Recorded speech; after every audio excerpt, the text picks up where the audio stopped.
حضرتي شيخ محمد عثمان سراج الدين الثاني أو ذات مباركة درجات عالية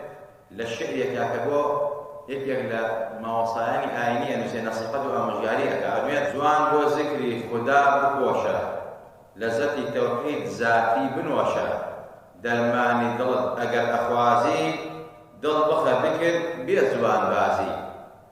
لأن صقته أمجارية أفرمت براسي إنسان بخوات يشانه كبرو بمعنى ناقا بلقاي پروردگار اگر تو اتويت پیاوی چاکوی انسانی چاکوی لذت ایمانی بچجی بگی بخوا و لقای خوا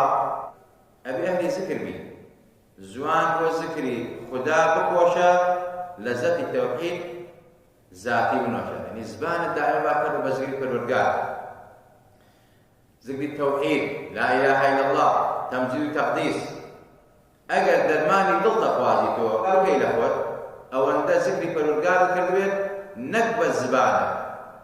دلی شد ذاکر بوید